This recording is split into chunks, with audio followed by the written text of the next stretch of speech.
কলা খেতে পছন্দ করেন না এমন মানুষ নেই বললেই চলে। কলা অত্যন্ত সুস্বাদু, সহজলভ্য এবং দামে কম। একবার খেলে অনেক সময় ধরে পেট ভরে থাকে, তাই এই ফলটি অত্যন্ত জনপ্রিয়। কিন্তু আপনি কি জানেন, প্রতিদিন একটি করে কলা খেলে আপনার শরীরে কি কি পরিবর্তন আসতে পারে? আজকের ভিডিওতে আমরা কলার স্বাস্থ্যগুণ এবং কাদের কলা খাওয়া উচিত নয় তা নিয়ে বিস্তারিত আলোচনা করব। কলার পুষ্টিগুণ। পাকা কলা পুষ্টিগুণের ভাণ্ডার। এতে রয়েছে প্রচুর পরিমাণে ভিটামিন এবং মিনারেলস। একটি মাঝারি সাইজের কলায় প্রায় ১১০ ক্যালোরি থাকে, তাই কলা একটি হাই ক্যালোরি ফুড। কলার স্বাস্থ্য উপকারিতা। ১.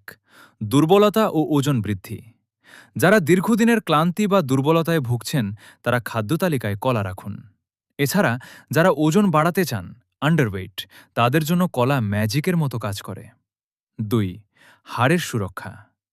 কলায় খুব বেশি ক্যালসিয়াম না থাকলেও এতে ফ্রুক্টো অলিগোস্যাকারাইড নামক এক ধরনের প্রিবায়োটিক থাকে। এটি শরীরকে অন্য খাবার থেকে ক্যালসিয়াম শুষে নিতে সাহায্য করে, ফলে হাড় মজবুত হয়। ৩. উচ্চ রক্তচাপ নিয়ন্ত্রণ। কলায় প্রচুর পটাশিয়াম থাকে। পটাশিয়াম শরীর থেকে অতিরিক্ত সোডিয়াম বের করে দেয় এবং রক্তচাপ কমাতে সাহায্য করে।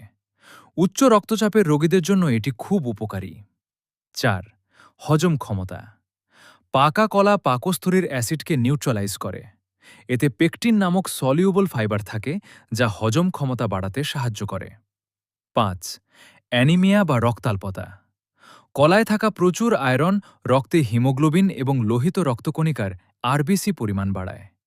রক্তাল্পতায় ভোগা রোগীদের প্রতিদিন ১ থেকে ২টি কলা খাওয়া উচিত। ৬. ডায়রিয়া ও শরীর হাইড্রেট রাখা। ডায়রিয়ার সময় শরীর থেকে প্রচুর পটাশিয়াম বেরিয়ে যায়। কলা সেই পটাশিয়ামের অভাব পূরণ করে।